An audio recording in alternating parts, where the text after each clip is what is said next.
ಗೋಪಾಲ ಗೋಪಾಲ ಗೋಕುಲ ನಂದನ ಗೋಪಾಲ ನಂದಕುಮಾರ ನವನಿತ ಚೋರ ಬೃಂದಾವನಚರ ಗೋಪಾಲ ಗೋಪಾಲ ಗೋಪಾಲ கோகுல நந்தன கோபால.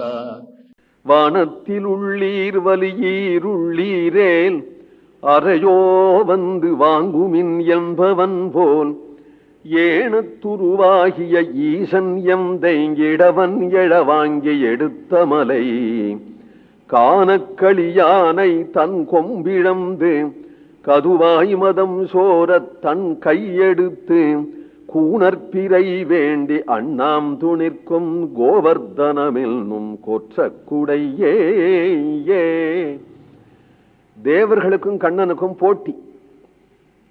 ஏன்னா தேவர்களுக்கெல்லாம் அரசனாய்க்கூடிய இந்திரன் சொல்லிவிட்டா கிருஷ்ணம் மர்த்தியமுபாசித்ய கண்ணன் கண்ணன் கண்ணன் அந்த உள்ள ஒருத்தன் திரியிறான் கோகுலத்துல. அவன் சொன்னான்னு கேட்டுனுட்டு என்னுடைய இந்திர விழாவை நிறுத்தி விட்டான். எனக்கு எப்பேற்பட்ட பண்டிகை இன்னைக்கு கிடைச்சிருக்கும். அவனால கெடுத்தது இந்த கிருஷ்ணன் தான் கெடுத்தான். அவன் அப்படியாவது நல்ல புத்திசாலியான். பாலிசம் வெறும் மூடன், ஸ்தப்தம், தானே ரொம்ப விஷயம் தெரிஞ்சவன் அப்படின்னு ரொம்ப கர்வம் வேற. ஏதோ 4 அக்ஷரம் தெரிஞ்சு எனக்கு விஷயம் தெரிஞ்சா தேவல. ஆஜ்யம் ஒன்னு தெரியாதவன், தெரியாதபடியே பண்டிதமானினம் தான் சொல்றதான் எல்லாரும் கேட்கணும் வா. அத்தகைய கண்ணன் சொன்னதை கேட்டு எனக்கு நடக்க வேண்டிய பூசையை நிறுத்தி விட்டார்களே.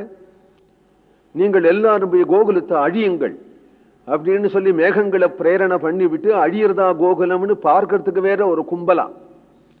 அந்த தேவர்களுக்கு என்ன போய் மனிதன் சொன்னேளே, மனிதன் மலையா தூக்குவான்? இல்ல தேவன் தான் தூக்கட்டுமே. அதனால அறையோ மலையோ மலை மலையோ மலை அப்படின்னு அறை கூவனானா. வானத்தில் உள்ளீர், தேவலோகத்தில் இருக்கக்கூடிய தேவர்களே, நீங்களா மலையை புடுங்க முடியாது, நானா புடுங்கி உங்களுக்கு தரேன். சித்த கையில வச்சுங்க. இந்த மலையை 7 நாளும் தூக்க வேண்டாம், யாராவது ஒருத்தர் கையில வாங்குங்கள் பார்ப்போம் என்று கூப்பிடான். வலியீர் உள்ளீரேல், நீங்கள் நல்ல பலசாலிகளாயிருந்தா இந்த மலையை தூக்குங்கள் பார்ப்போம். எல்லாரும் மேகத்துக்குள்ள ஒளிஞ்சுக்கிறாளா. ஆளை பார்த்து கூப்பிட போறானே. அறையோ அதனால கூவுறான். வந்து வாங்குமின். சரி, ஒத்தரால முடியலன்னா நீங்கள் 33 கோடி பேர்களும் சேர்ந்து வேணா இதை தூக்குங்களேன் என்பவன் போல். ஏன்னா இவனுக்கு தெரியும் இவாள் எல்லாரையும் ஒரு சமயம் அவளுக்காகவே அமிர்தம் கிடையறதுக்காக மலையை தூக்கிண்டுவான்னு சொல்லிவிட்டு இவர்கள் எல்லாருமா சேர்ந்து மலையை தூக்கிண்டு போட்டு கைகால் போய் கீழே விழுந்து அவதிப்பட்டது இவனுக்கு தெரியும். மலையை தூக்க முடியாது இவளால அப்படின்னு தெரியும். ஆகினாலே நீங்க வேணா வாங்கி பாருங்கள் அப்படிங்கிறார். அவர்கள் திகைச்சு நிற்கிறார்கள். இவன் மட்டும் எப்படி தூக்குவான்னால் மலையோடு மலையாக பூமியையும் சேர்த்து வராகாவதாரத்துல சர்வத்தையும் தூக்கினவனாச்சே. அதனால சொல்றார், ஏனத்துருவாகிய ஈசன் எந்தை இடவன் எழவாங்கி எடுத்த மலைகி. வராகாவதாரத்துல பூமியையும் மலையையும் சேர்த்து பூமியையே தூக்கினவனாகி எம்பெருமானுக்கு இந்த மலையை தூக்க முடியாதா? இந்த மலையை தூக்கும் பொழுது அந்த மலையினுடைய அடியில ஒட்டின்றிருக்கக்கூடிய மண்ணாங்கட்டி உள்பட வாங்கி தூக்கினானா. செடி புடுங்கிறவர்கள் வேற அருந்து புடுங்கி விட்டாக்க அப்புறம் அது இன்னொரு இடத்துல நெட்டா முளைக்காதேன்னு விட்டு அதனுடைய அடியில உள்ளதாகிய மண்ணோட சேர்த்து தானே புடுங்குவா.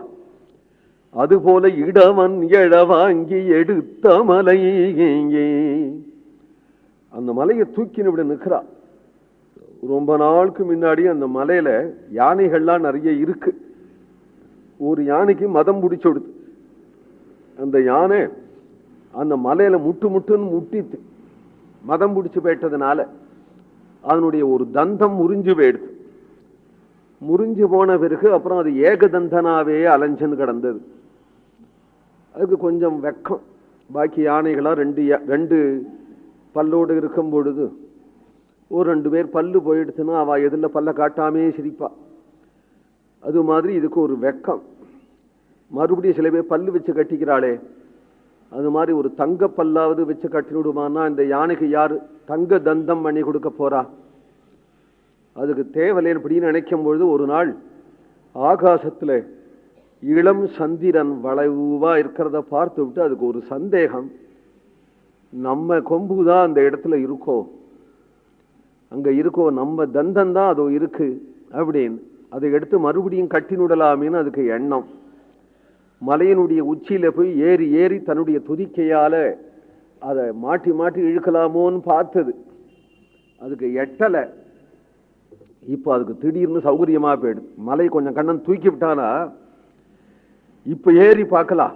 இப்ப ஏறினா அதுல தன்னுடைய துதிக்கைய போட்டு மாட்டி எடுத்து நம்ம வாயில வச்சு விடலாம் என்று அதுக்கு தோண, காணக்களி யானை தன் கொம்பு ஒழிந்து கதுவாய் மதம் சோர தன் கையெடுத்து கூணற்பிறை வேண்டி அண்ணாந்து நீர்க்குங்கும்.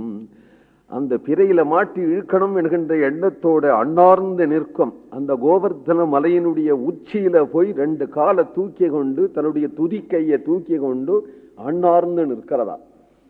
அது எப்படி இருந்ததுன்னா, இந்த கோவர்தனமாகிய கொடைக்கு ஒரு கலசம் போல இருந்தது என்று சொல்லுகிறார். எப்போ அத கலசம் போல இருந்ததாச்சோ அப்ப கொடைபுறா வர்ணிக்க வேண்டாமா? அடுத்த பாசம் கோவிந்தநாம சங்கீர்த்தனம்.